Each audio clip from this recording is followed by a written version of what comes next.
நாம் அனைவருமே அவரை தினமும் வணங்க வேண்டுகிறோம். அவருக்கு ஒரு 16 வயது இருக்குமா? 32, 3200, 3 லட்சம் சிரஞ்சீவி என்று கொண்டாடப்படுகிறார். அவரை யாரேனும் முதியவராக பார்க்க ஆசைப்படுவார்களா?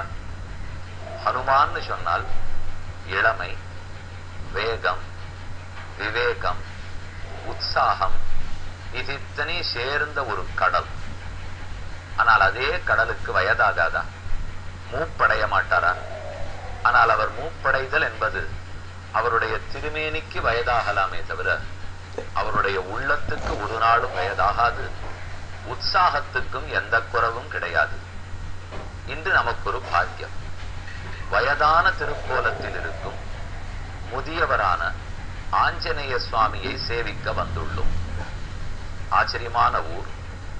புதுக்கோட்டையிலிருந்து சுமார் 20 கிலோமீட்டர் தூரத்தில் உள்ள கரம்பக்குடி தாலுகா.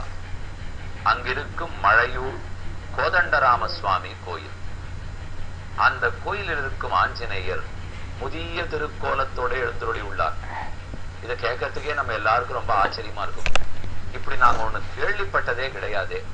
ஹனுமான்னு சொன்னாலே இளமை, இது மட்டும்தானே தெரியும் என்று கூறலாம். ஆனால் மகாபாரதத்தில் ஒரு கதை கேள்விப்பட்டிருக்கிறோம். எங்கோ குபேரபட்டணத்தை நோக்கி பீமசேனன் போய் கொண்டிருக்கிறார். வழியில் ஒரு அழகான தோட்டம். அங்கு ஒரு குரங்கு தன் கால்களை நீட்டிக்கொண்டு வாலை நீட்டிக்கொண்டு படுத்திருந்தது. அந்த வாலை சுருக்கு, நான் மேலே நடந்து போக வேண்டும் என்று பீமன் கூறினார். நான் வயதானவன், என்னையே நகர சொல்லுகிறாய்? உன்னால் முடியுமானால் வாலை எடுத்து அப்புறம் வைத்து விட்டு போ என்று அந்த குரங்கார் கூறினார். பீமன் எவ்வளவோ முயன்று வாலை நகர்த்த பார்த்தான், முடியவில்லை. விழி பிதுங்கினான். கடைசியில் அவர் ஆர் என்கிற உண்மை தெரிந்தது. தனக்கு முன் அவதாரம் வாயு பகவான் தானே ஆஞ்சநேயர், வாயுவன் அவதாரம் தானே பீமசேனன். அப்பதான் முதிய ஆஞ்சநேயரை அடையாளம் கண்டு கொண்டான்.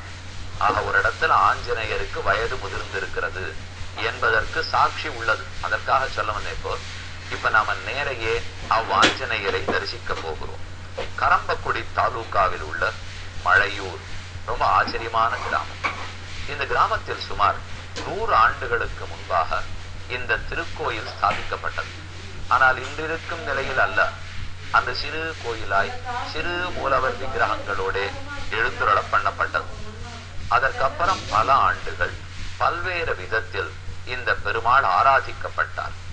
வீரவல்லி குடும்பத்தினர் மிகவும் பிரயாசைப்பட்டு ஊர்க்காரர்கள் கிராம மக்களுடைய உதவியோட கூட 2008ஆம் ஆண்டு சீதை, லக்ஷ்மணன், ஆஞ்சநேயர் ஆகிய அனைவரோடும் சேர்த்த ராமனை இந்த இடத்தில் பிரதிஷ்டை செய்தார்கள். பின்னால் 2011ஆவது வருஷம் உற்சவமூர்த்திகளெல்லாம் பிரதிஷ்டை செய்யப்பட்டார்கள். ரொம்ப ஆச்சரியமான கோவில். விமானம் சௌமிய விமானம். புஷ்கரணி தக்காங்குளம். குளத்தை பார்த்தாலே அழகா இருக்கு. தாமரை குளம், ஆங்காங்கு தாமரை இதழ்கள், எல்லாமே அழகு. தாமரை இலைகளோட அழகு. இப்போது கோயிலுக்குள் நுழைகிறோம். முதலில் கருடாழ்வார் சன்னதி ராமர் சன்னதியாக இருந்தாலும் ராமராவண சண்டையின் போதேயே நாகாஸ்திரத்தால் கட்டுப்பட்டவர்களை விடுவிப்பதற்கு கருடன் வந்தார்னு கேள்விப்பட்டோம். அதே கருடன் இங்கும் ராமனுக்கு தொண்டு புரிந்து கொண்டிருக்கிறார். அவருக்கு அருகேயே முதிர்ந்த திருக்கோலத்தில் ஆஞ்சநேய சுவாமி உள்ளார். அவர் ஏன் முதிர்ச்சினால்? ஞானத்தால் முதிர்ச்சி, பக்தியால் முதிர்ச்சி, அனுபவத்தால் முதியவராக உள்ளார். எந்த உற்சாகத்தாலோ இளமையாலோ மாறுதல் இல்லை. இதோ கைகூப்பிய நிலையில் தன்னுடைய கண்களிலே சாந்தி தவழ முகத்தில் ராமநாமத்தையே செல்விக் கொண்டு ஆஞ்சநேய சுவாமியை தரிசித்துக் கொண்டு மழையூருக்கும் ராமனுக்கும் என்ன தொடர்பு பார்க்க போகிறோம் அடுத்த நாள்.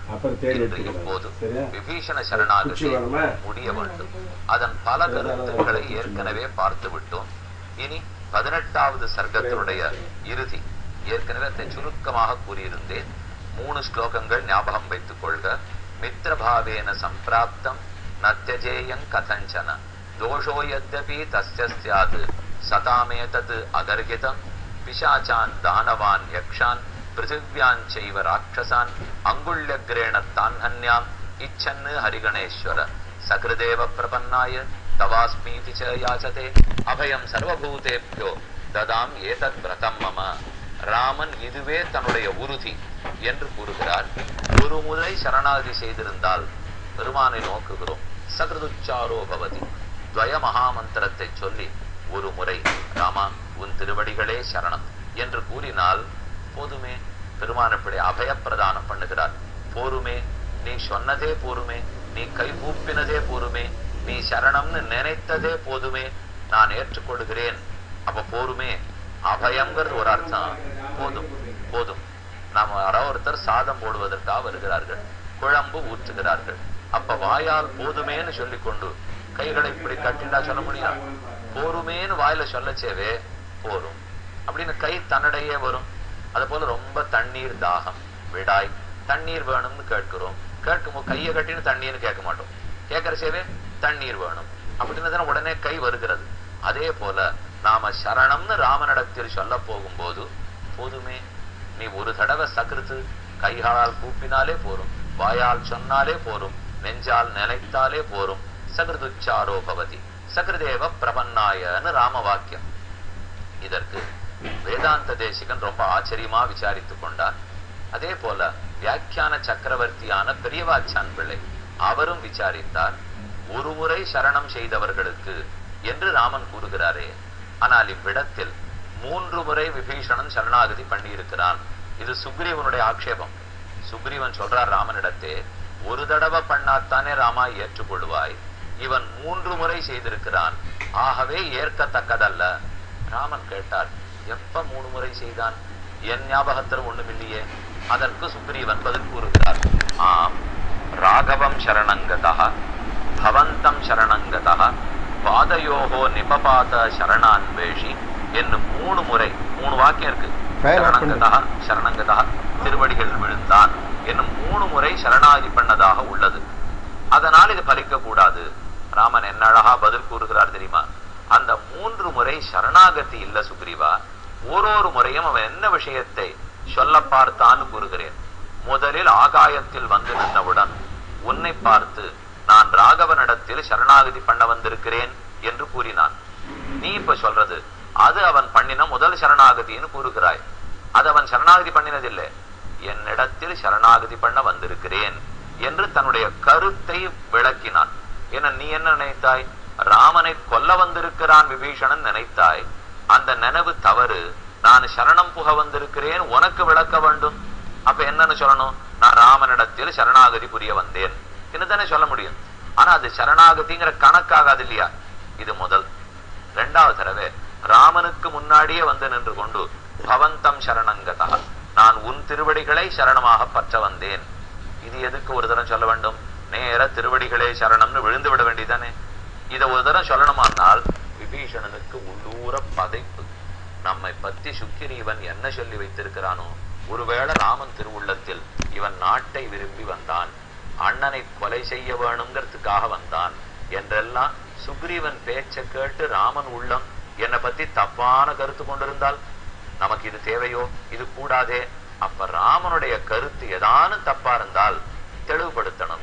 நான் அதுக்காக வரலேங்கிறத அவனிடத்துல சொல்ல வேணும். இது விபீஷணனுக்கு எண்ணம். அதனால ராமன் முன்னாடி வந்த உடனே பவந்தம் சரணங்கதா, ராமா நான் வேறு பயன் கருதி வந்தேன்னு தவறாக நினைக்காதே, உன் திருவடிகளில் சரணாகதிக்காகவே வந்தேன், இதை தவிர எனக்கு வேற எந்த ஆசையும் கிடையாது. அப்படின்னால் உன் திருவடிகளில் சரணாகத பண்ண வந்தேன்னு சொல்லத்தான் ஆனோம். ஆனா அதுவும் சரணாகதி கணக்காகாது. சரணாகதி பண்ண வந்தேன் என்று ராமனிடத்தில் சொன்னது 3வது முறை ராமன் திருவடிகளில் விழுந்தான், அதுதான் சரணாகதி பண்ணதாக கணக்கு. ஆகவே சுக்ரீவா 3 முறை அவன் பண்ணவில்லை, ஒரு முறைதான் கீழ் விழுந்தான், அப்பதான் சரணாகதி. ஆகவே பலிக்கும், பயனற்று போகாது. ஒரு கேள்விக்கு ஒரு பதில் சொல்றான். அடுத்த கேள்வி சுக்ரீவன் அப்படியும் விடுறதா இல்லை. ஏன்னா இப்ப எல்லாத்தையும் அவன் ரொம்ப யுக்திவாதம் பண்ணுகிறான். ஏற்கனவே நம்மளை அடித்து விடுவான், கொன்று விடுவான், எதிரிகள் கூடாரத்திலேந்து வந்தவன், ஏற்றுக்கொள்ள வேண்டாம், இதெல்லாம் சொன்னத ராமன் கண்டுகொள்ளவே இல்லை.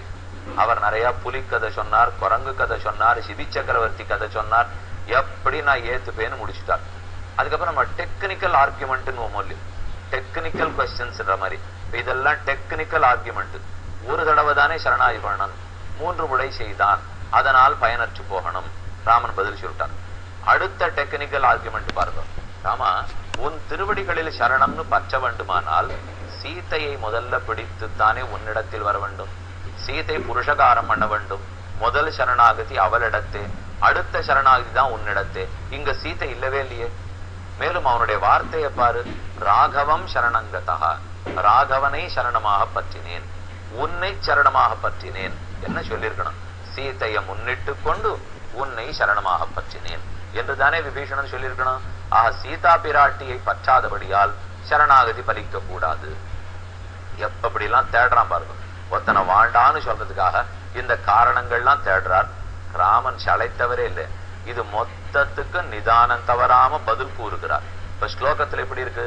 சக்ருதேவ பிரபன்னாய தவாஸ்மீதி ச யாச்சதே ச சனவும், உனக்கும் நான் அடிமை, உன்னையே உன் திருவடிகளையே சரணமாக பற்றினேன், அடியேன் தேவரீருக்குமே உரியவன், உனக்கும் உரியவன். உனக்கும் உரியவன்னா அந்த எதுக்கு? இப்போ உனக்கே உரியவன் சொன்ன போறதா? உனக்கும்னு சொன்னால் உனக்கும் பிராட்டிக்கும் ஆகிய இருவருக்கும் உரியவன் நான். நான் 2 பேருக்கு அடிமை என்று சீதையை விட்டுடாம ஞாபகப்படுத்தி கூறுகிறான். சீதையை விடலே. அதனாலே சுக்ரீவா தப்பா நினைக்காதே, இன்னொன்னு யோசித்து பார். சீதை எதற்காக லங்கைக்குள் புகுந்தாள்? அவள் வலிய சிற புகுந்ததே விபீஷணனை தயார்படுத்தி சரணாகதி பண்ண வைக்கணுங்கிறதுக்காகத்தான். இல்லைன்னா சீதை இங்கேயே அங்க போக வேண்டாம். எல்லாரும் நினைக்கலாம் சீதை போனது ராவணனை அழிக்க என்று. ஒரு மாதா தன் குழந்தை அழிக்கிறதுக்கு போகவே மாட்டாள். அனைவருக்கும் மாதா சீதா. அவள் தான் ஜகத்துக்கே ஜனனி, ஜெகன் மாதா. அப்ப அவ போய் ஒருத்தனை கொல்றதுக்கு போகலாம்.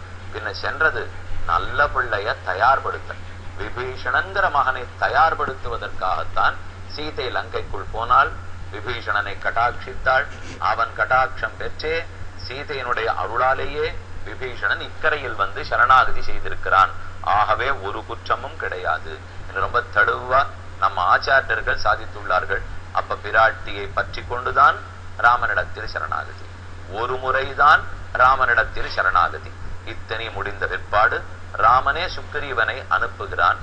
ஆனையேனம் ஹரிஸ்ரேஷ்ட தத்தம் அஸ்யாபயம் மயா விபீஷணோவா சுக்ரீவ எதிவா ராவணஸ்வயம். போ, சீக்கிரமாக நான் சொன்னேன்னு சொல்லி அழைத்து வா, விபீஷணனை கூட்டி வா, அவன் உள்ளம் பதைத்து கொண்டிருப்பான். சுக்ரீவன் புறப்படுகிறார். வந்து விபீஷணனை அழைக்க போகிறார். அவன் என்ன சொன்னான், விபீஷணன் எவ்வளவு திருப்தி பட்டான் அப்படிங்கிறத பார்க்க போகிறோம். காத்திருப்போம். இந்நிகழ்ச்சி